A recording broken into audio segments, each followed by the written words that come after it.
The one that doesn't exist. A blessing and a curse. This one is familiar. She maneuvers about the astral sea, consuming all in her path. The movements would seem chaotic to the ordinary observer. It's a willful decision, meant to obfuscate the nature of her intentions. And she who endeavors to predict the Serpent's next calculated move will be defied by the very people she's trying to save. The Serpent never shows her true face. As she sets her sight on the western horizon, so will you.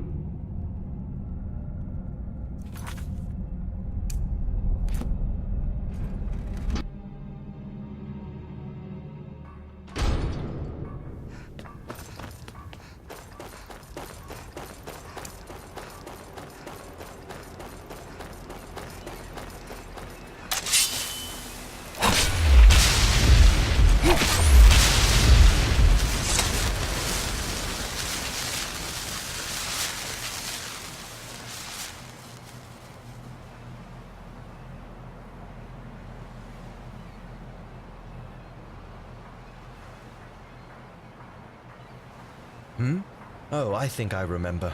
During the scheduling business, right? We've never properly introduced ourselves. Name's Bulamenthes, former dockhand. Want to help us get off this island as soon as possible? We need someone to secure the cargo so it can be loaded onto the ship. You don't need to worry about it, but go ahead and ask.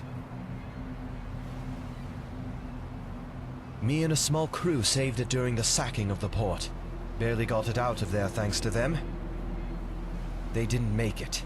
Too badly burned. Damn idiots. No one knows exactly. Shortly before Nimbus could fully react to the news of Vanshim's death and Resdane, me and my companions rushed over there to prepare for immediate departure. They were just starting to fight off the fires once we got there. We took the ship that was the least engulfed in flames. We put out the fire before it could spread far enough to make it unsalvageable. Only one possibility. That thing from the tower. We've been busy patching up the ship. Without a proper crew, I've also had to concern myself teaching these people how to sail it. Starting with the basics and taking it all the way to the top. Dangerous waters surround the island. They'll need to be at their best.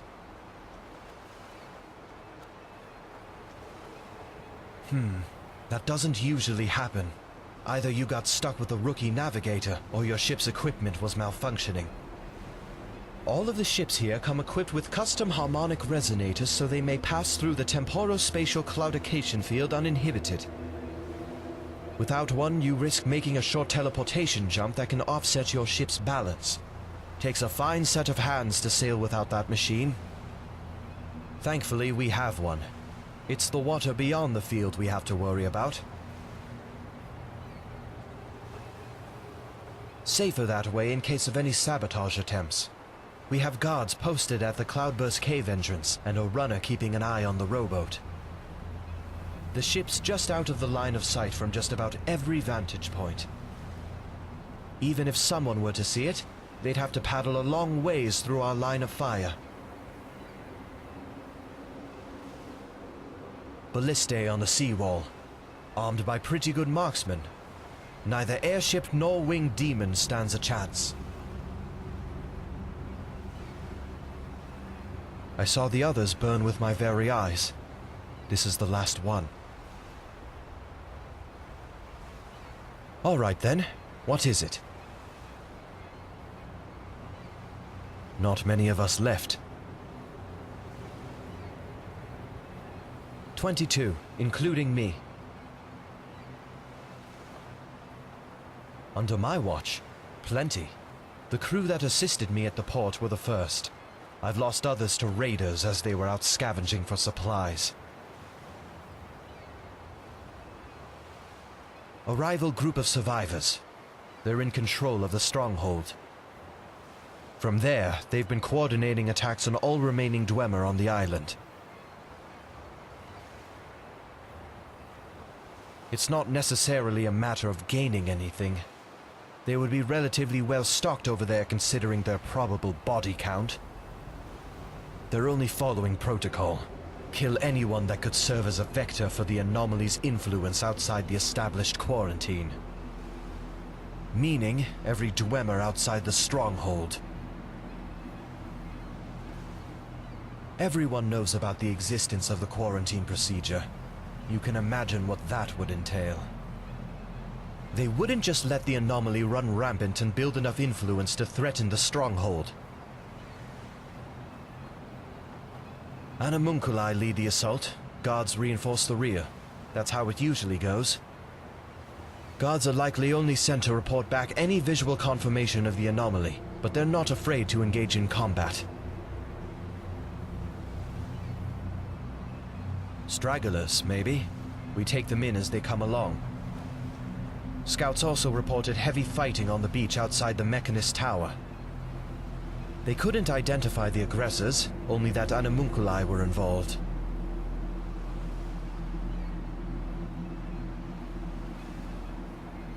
So you have fought the raiders? And this Razak Laren you mentioned, having you do the work for him?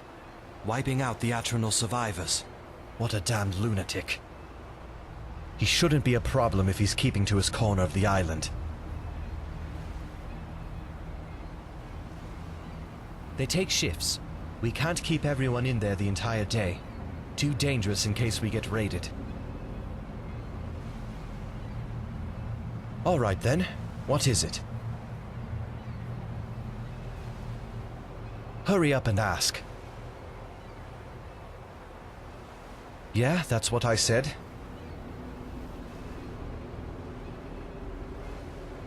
Of course. I've seen how it's done. I've done it myself on occasion. And we've got many books to cover the subject. If I'm an amateur, then those will pick up the slack. I say it's better than nothing. Who else is going to teach them? I'm the best they've got. All right then. What is it? Speak your mind.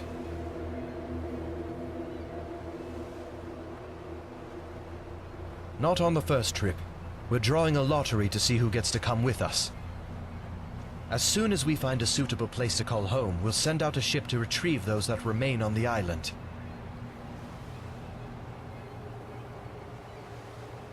Hope that survival streak continues.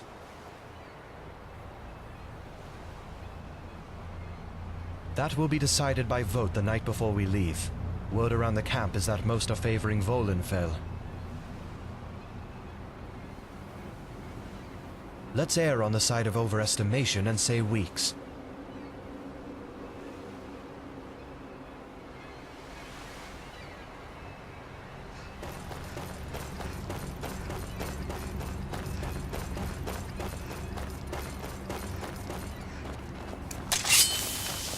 Newcomer, join us by the fire.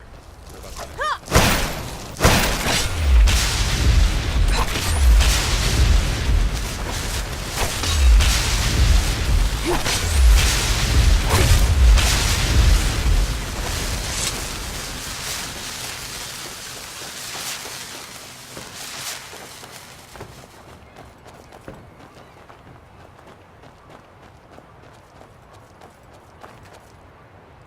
Here you go. I'm Mzand. To my left is Kalanak. On the right, Olmanak and Razak.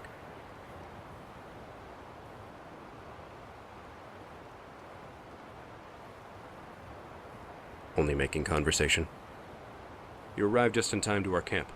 Bolamenthes is just about ready to take us all to our new home, wherever that may be.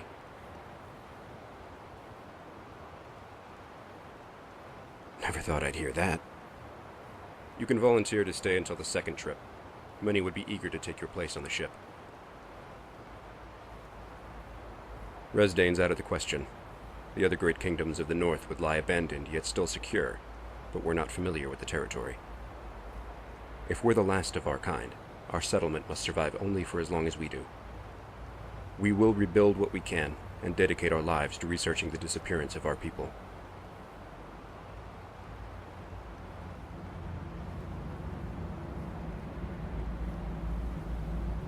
of Van Chim's closest associates told us in Nimbus, a grand battle had taken place on Mount Vardenfell. At the cusp of defeat, Lord Kagrenak activated an experimental weapon meant to eradicate the aggressors.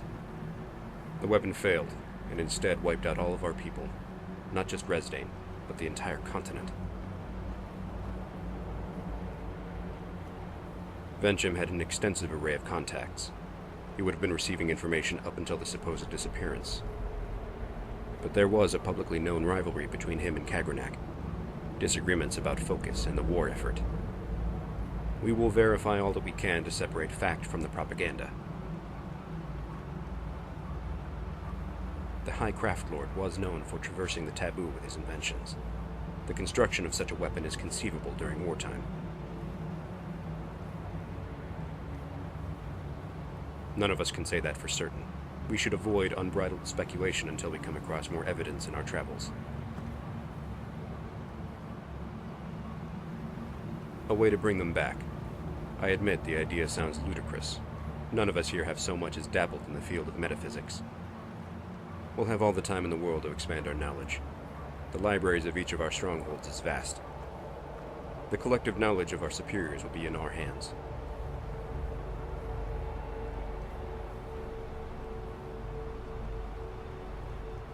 That would be a decision left up to King Dumak and his generals.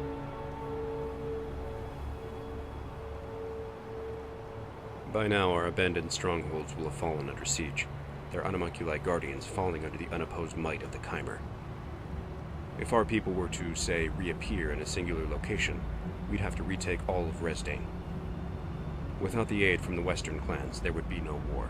It would be an exodus, the likes of which would put the Rorkins to shame.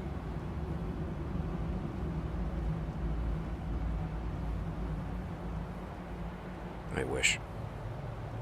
They couldn't even get the blasted teleporter functioning. What hope is there on this island? All right. He is. We believe we're ready for the open seas. Bolamenthes admits he was merely a dockhand. The books he's provided are helpful, no doubt, but I'd rest easier if we had someone with more expertise. What choice do we have, however? Either we die here, or die out on the water. We have a greater chance taking the ship and doing our damnedest to return to the mainland. If not them, then the anomaly. A natural leader.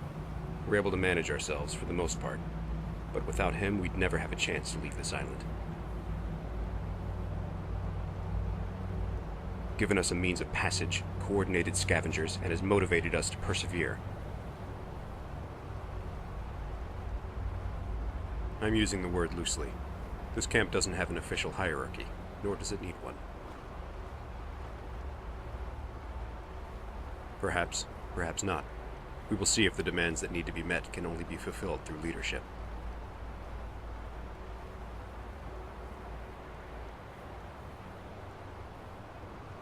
Why wouldn't we?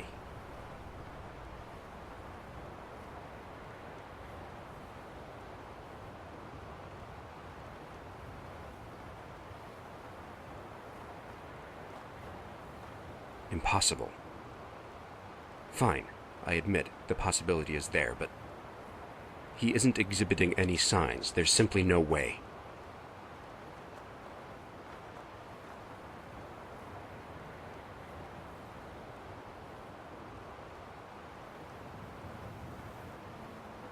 He's neither said or done anything wrong.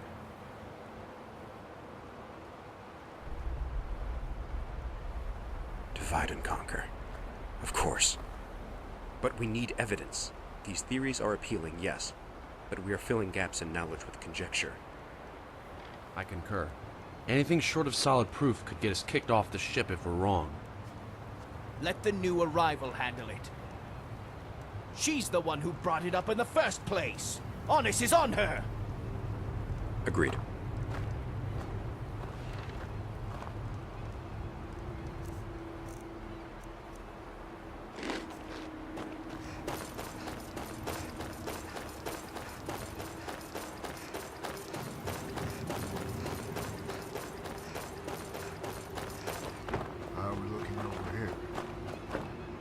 halfway done.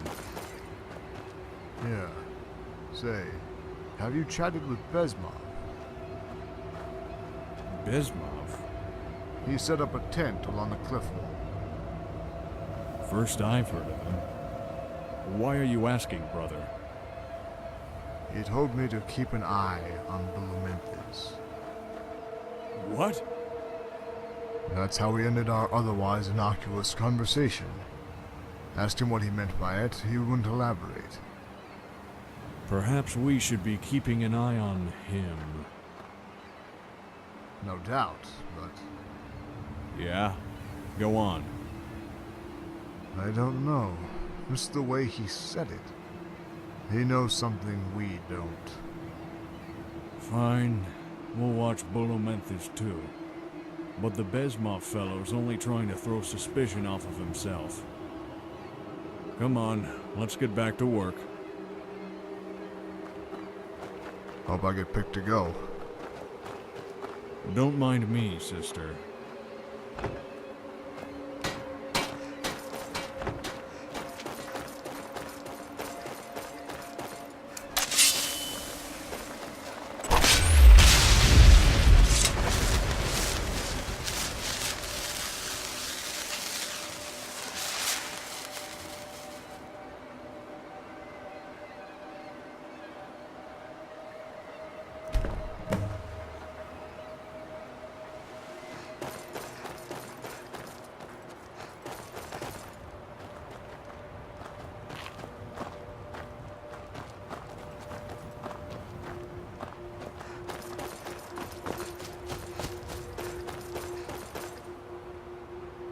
I saw you talking to Bulumenthis.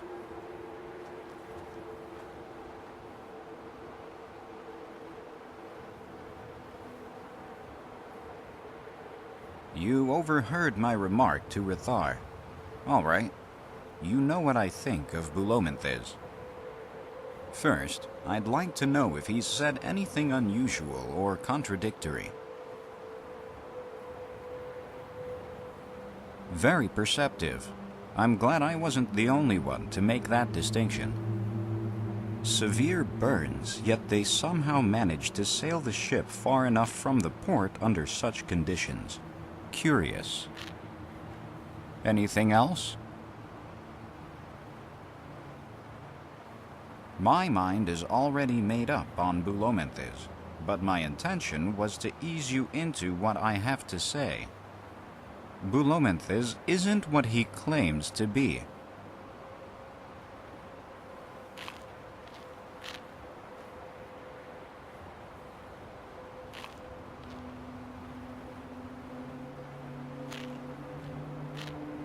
Likely not enough that would appease you, and certainly not enough for the others. There are two irrefutable documents that would serve to unravel Bulumenthis' lies.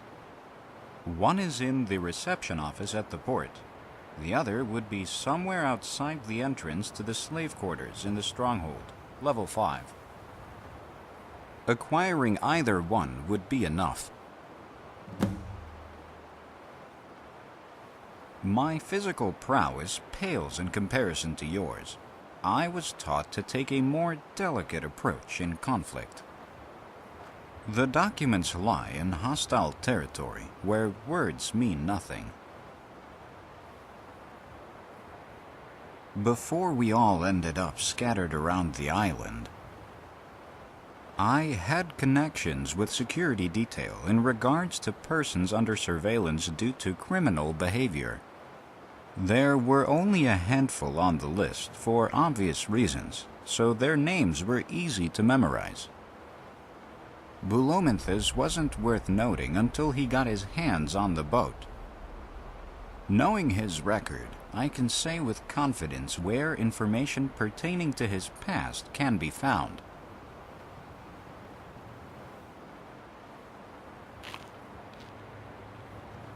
Documents such as journals and notes that mention Bulumenthis and his former occupation.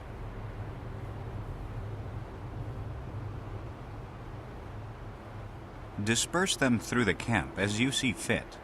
There will be no need to show them to me. I already know the truth. I'm listening. Secrecy is pointless now. I'm Besmov Ilonak. Profession, espionage. Employer, Chief Tonal Architect Kagranok. My assignment was to monitor Craft Lord Vanchim and deliver regular status reports on his operations.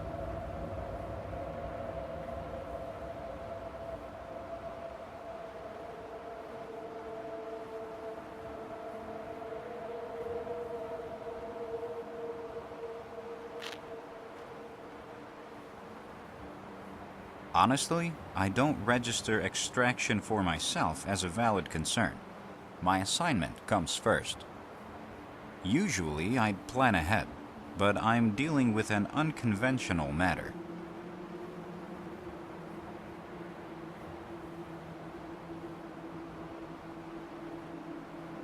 Partially. Acknowledging the gravity of allowing that ship to leave under Bulomenthis' authority is what primarily spurs me to finish this job.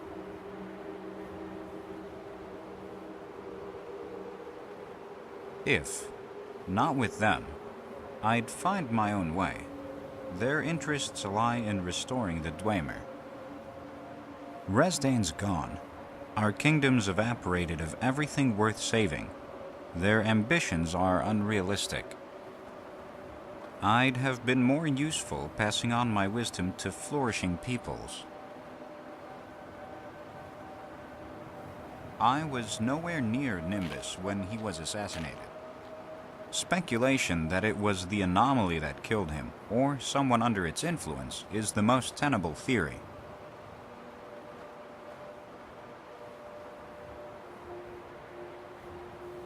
I only met him once. It was when I was selected for his classified committee of informants. All those stories you hear, they're true. He was, a wise man. If you asked me what he was doing during the war, I wouldn't be able to answer. Even the names and faces of my associates are unknown.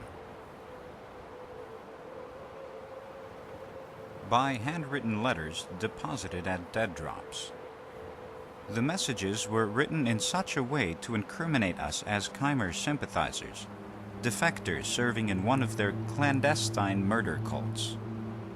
Kagranok wanted to maintain plausible deniability. Some of what he demanded of us was detrimental to Dumac's regime. That was not for me to know. Kagranok was the head of numerous projects that the king found detestable, heretical even.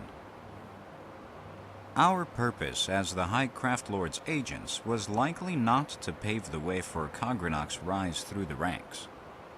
It was to remove bothersome pests so he could continue his work in peace.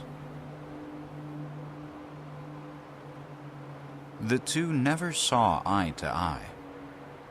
All of Karaka regarded Vanchim as a laughingstock whose blunders were miniaturized only by his fixation on surpassing the High Craft Lord. The intelligence I was able to gather before arriving to this facility suggests that Vanchim was put in charge with Kagranok's blessing. The goal was to have him continue producing results for the Dwemer, but without being a nuisance. Out of sight, out of mind. Kagranok was ambivalent towards Vanchim's pet project. Since coming here, I've seen many things that make me question my lord's judgment. But perhaps it was this installation's growing potential that he deemed it was necessary for it to be monitored as long as it was in reckless hands.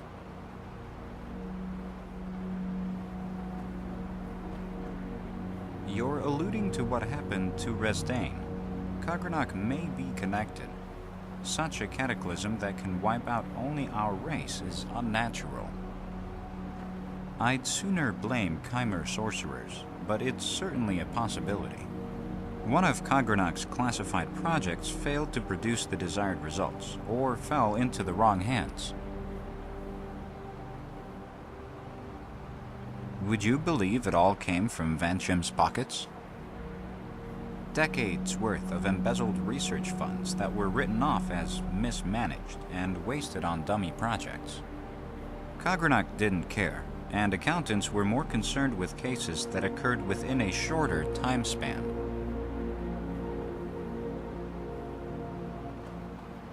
Simple. Mark a garbage container with a light, inscrutable notch. Stow the papers in a secret compartment.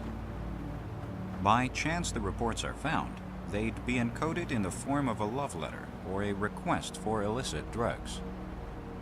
When properly retrieved and decrypted, the contents would list updates on Vanchim's health, behavior, commands, research, and the anomaly status. My orders explicitly stated that I was not to engage in any physical or verbal subterfuge as long as Vanchim remained in control. Therefore, my hands are presently clean, and they shall remain that way. Twisting my words? That was the condition, yes. I see no need to break it now. I could easily kill Bulomenthus with such efficiency that it would seem like nothing more than a misfortunate accident. That would qualify as accomplishing my objective, but I still have compassion towards my compatriots. There is a deluge of alternatives for me to pick. Lawful, impactful, elegant alternatives.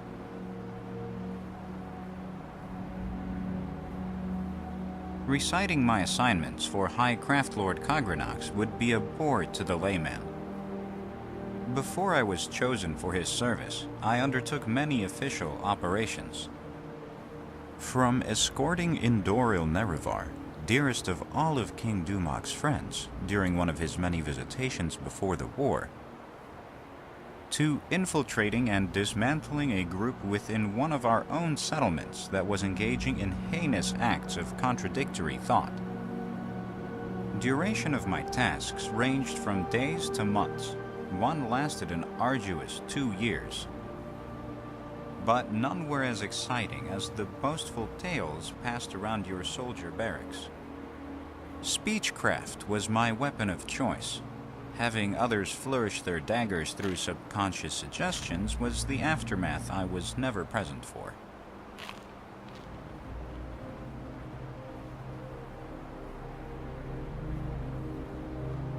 Stories can be long-winded, more self-serving and entertaining.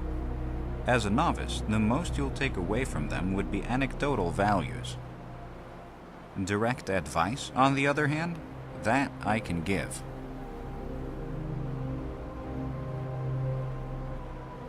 I'm all ears. Huh, you're no fun.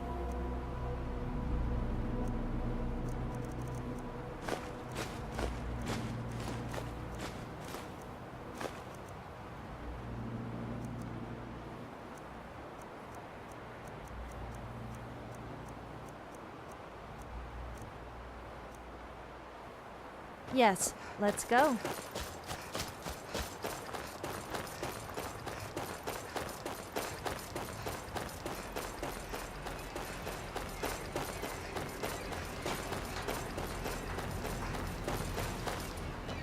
Make it quick. Excellent. Thank you. Make yourself at home. I'm going to make some final preparations and then give the word to bring the ship in.